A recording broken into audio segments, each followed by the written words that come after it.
नमस्कार मित्रों, कॉमटेरिया education channel पर आपका हार्दिक स्वागत एवं अभिनंदन है। जैसा कि आप जानते हैं, कॉमटेरिया एजुकेशन चैनल अग्निवीर भर्ती स्पेशल महत्वपूर्ण सामान्य ज्ञान के विषयों पर लेक्चर लेकर आ रहा है। तो कॉमटेरिया का उद्देश्य है निःशुल्क शिक्षा, भारत ही नहीं अपितु पूरे विश्व में निःशुल्क शिक्षा का प्रचार एवं प्रसार। आइए हम अग्निवीर भर्ती परीक्षा सिलेबस इतिहास के महत्वपूर्ण विषय पर प्रकाश डालेंगे। देखिए, इतिहास में हम पढ़ेंगे गांधी जी के आंदोलन के बारे में, जहाँ से प्रश्न ज़्यादा आते हैं। सिपाही भर्ती परीक्षा, क्लरिकल कैडर भर्ती परीक्षा, ट्रेड्समैन भर्ती परीक्षा एवं विभिन्न प्रकार के टेक्निकल संवर्ग की भर्ती परीक्षाओं में इतिहास की बड़ी ही महती भूमिका रही है। गांधी जी के आंदोलन में पहला आंदोलन है चंपारण सत्याग्रह, 1917 में हुआ था। और अहमदाबाद मिल मजदूरों का आंदोलन जो हुआ था 1918 में हुआ था। और खेड़ा सत्याग्रह जो हुआ था 1918 में हुआ था। चंपारण सत्याग्रह के बारे में चर्चा करते हैं। चंपारण सत्याग्रह सन 1917 में बिहार के चंपारण स्थान में हुआ था। क्यों हुआ था, इसका कारण समझें। नील उत्पादन की 3 कठिया पद्धति से संबंधित कारण की वजह से चंपारण में सत्याग्रह किया गया। और पंडित राजकुमार शुक्ल ने बुलाया था यह सत्याग्रह। और गांधी जी का प्रथम सत्याग्रह था। जब गांधी जी भारत आए थे तो ये पहला सत्याग्रह जो उन्होंने किया था 1917 में। और इस सत्याग्रह की विशेषता क्या है कि रविन्द्रनाथ टैगोर ने गांधी जी को महात्मा की उपाधि दी थी। अगले सत्याग्रह के बारे में चर्चा करते हैं। अहमदाबाद मिल मजदूर आंदोलन।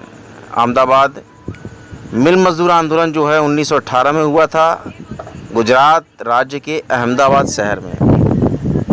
ये प्लेग बोनस को लेकर मिल मालिक और मजदूरों के बीच विवाद के कारण हुआ था। इसको बुलाने वाली अनसुईया बेन थी जो इस सभा को बुलाई थी। और इसके विशेष ये बातें हैं कि गांधी जी का यह पहला अनशन था। अब अगला हम चर्चा करेंगे।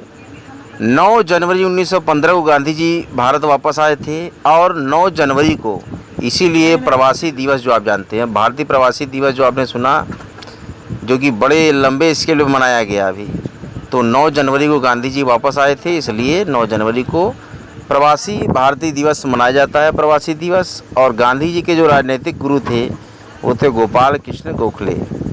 1916 में गुजरात के अहमदाबाद में साबरमती आश्रम की स्थापना की थी। और प्रथम विश्व युद्ध का दौर था 1914 से 1918। ब्रिटिश सरकार ने भारतीयों से बगैर सलाह लिए भारत को मित्र राष्ट्र के पक्ष में शामिल कर लिया। और प्रारंभिक चरण में अंग्रेज़ों को सहयोग देने की नीति अपनाई। तब इसके माध्यम से अपने लक्ष्य को प्राप्त करने का प्रयास किया गया। और उन्होंने भारतीयों को अंग्रेज़ी सेना में भर्ती होने के लिए उकसाया था। इसीलिए भर्ती करने वाला सार्जेंट की संज्ञा मिली थी। और अंग्रेज़ों ने कैसरे हिंद की उपाधि दी थी। अब महात्मा गांधी ने भारत में क्या किया? सबसे पहले सत्याग्रह जो किया चंपारण, जब वो आए वहाँ से साउथ अफ्रीका से, तो चंपारण में 1917 में 3 कठिया पद्धति के विरोध में इन्होंने सत्याग्रह किया। और अहमदाबाद मिल मजदूर के पक्ष में 1918 ईस्वी में पहली बार भूख हड़ताल का प्रयोग किया, जो कि सफल रहा। ये पहला अनशन महात्मा गांधी जी का था। और अखिल भारतीय स्तर पर इन्होंने रॉलेट एक्ट का विरोध किया 1919 में। और इन्होंने सांप्रदायिक पंचांड या मैकडोनाल्ड अवार्ड के विरोध में 1932 में आमरण अनशन किया।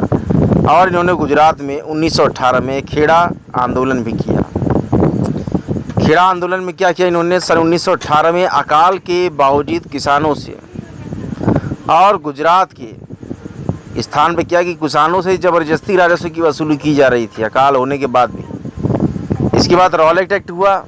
रॉलेट एक्ट, इसमें anarchical and revolutionary crime activities act 18 March 1919 को ये रॉलेट एक्ट लाया गया। इसके अंतर्गत किसी भी भारतीय को राजद्रोहात्मक कार्यों के लिप्त रहने के संदेह मात्र पर गिरफ्तार किया जा सकता था। ऐसे भारतीय अभियुक्तों को अपने वकीलों से संपर्क करने की कोई इजाज़त नहीं मिली।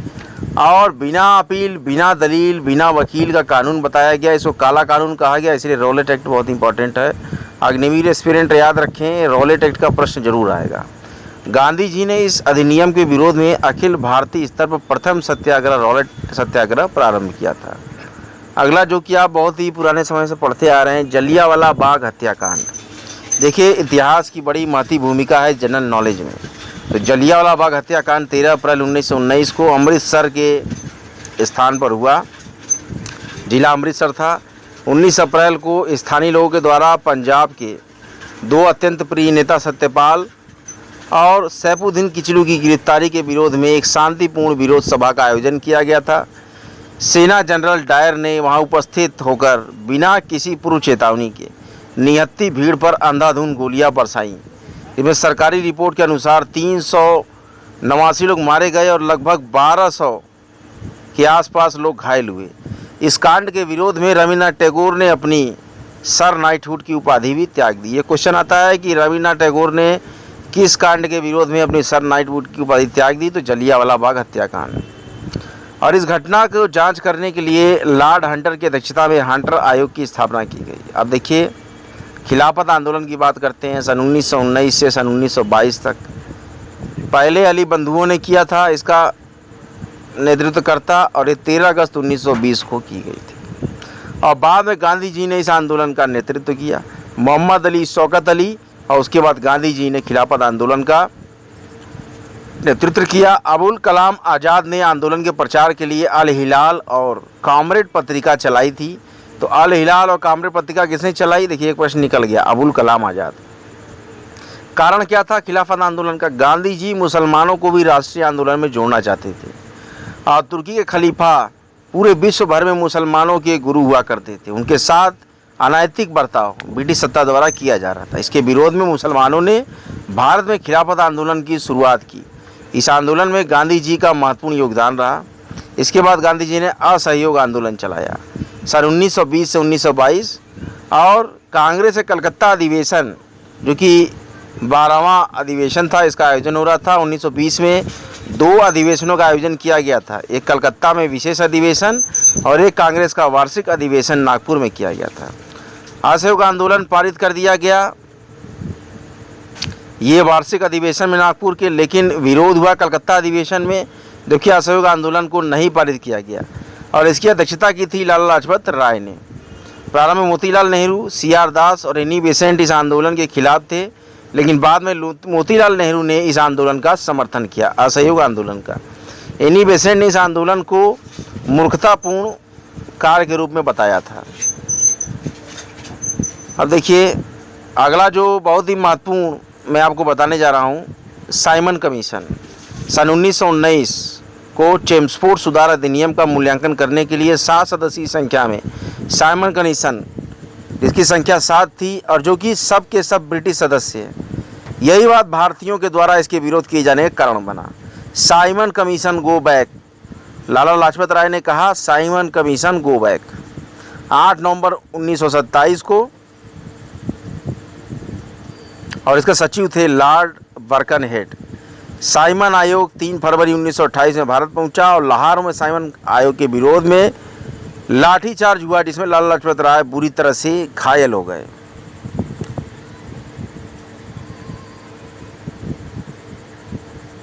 घायल अवस्था में कहा लाला लाजपत राय ने कि मेरे शरीर पर पड़ी लाठी की एक एक चोट ब्रिटिश साम्राज्य के ताबूत की ठुकी एक एक कील के समान साबित होगी। और 17 नवंबर 1928 को लाला लाजपत राय की मृत्यु हो गई। लाठीचार्ज दोषी सैंडर्स की हत्या भगत सिंह ने 17 नवंबर 1928 को कर दी। स्वराज पार्टी की स्थापना के बारे में पढ़ते हैं। मार्च 1923 को इलाहाबाद में मोतीलाल नेहरू इसके सचिव थे, उन्होंने स्वराज पार्टी की स्थापना की।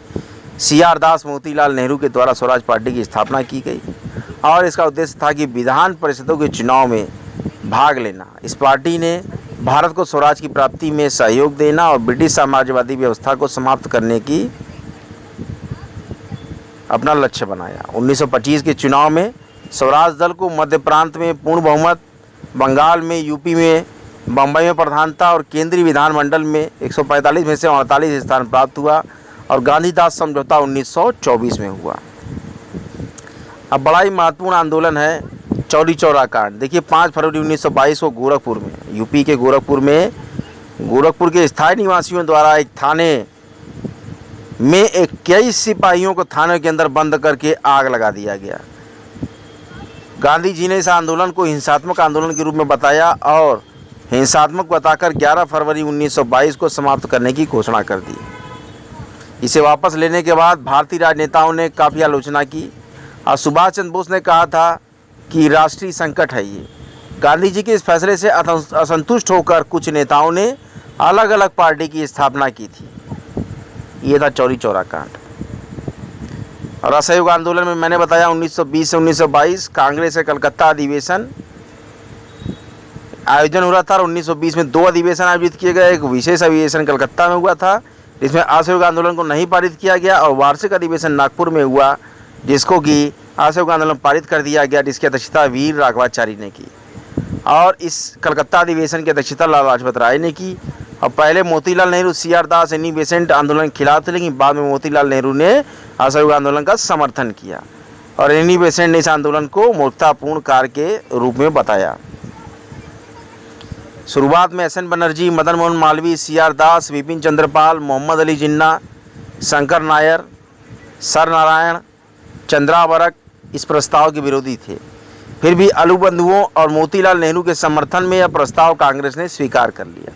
असहयोग संबंधी प्रस्ताव क्या था कि सरकारी उपाधि, अवैतनिक सरकारी पदों को छोड़ दिया जाए, सरकार द्वारा आयोजित सरकारी अर्ध सरकारी उत्सवों को बहिष्कार किया जाए, सरकारी स्कूल कॉलेजों का बहिष्कार किया जाए, वकीलों द्वारा न्यायालय का बहिष्कार किया जाए, आपसी विवाद पंचायती अदालतों द्वारा निपटाए जाए, असैनिक श्रमिक और कर्मचारी वर्ग मेसोपोटामिया में जाकर नौकरी करने से इनकार कर दें, विदेशी सामानों का पूर्णतः बहिष्कार किया जाए और आंदोलन के तहत गांधी जी ने अपनी कैसरे हिंद की उपाधि लौटा दी।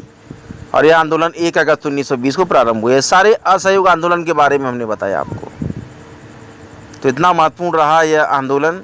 इसके साथ ही साथ मैंने आपको बताया कि गांधी जी ने किस प्रकार से चंपारण सत्याग्रह 1917 में, आमदा मिल मजदूर आंदोलन 1918 में, खेड़ा सत्याग्रह 1918 में, और इसके बाद हमने आपको बताया इसके बारे में कि चंपारण में 1917 में 3 गठिया पद्धति के विरोध में किया गया और अहमदाबाद मिल मजदूर जो है एक अनशन था जो कि 1918 में भूख हड़ताल का प्रयोग किया गया और अखिल भारतीय स्तर पर सत्याग्रह रॉलेट एक्ट 1919 के विरोध में किया गया और आमरण अनशन सांप्रदायिक पंचायत मैकडोनाल्ड अवार्ड के विरोध में 1932 में किया गया महात्मा गांधी जी द्वारा।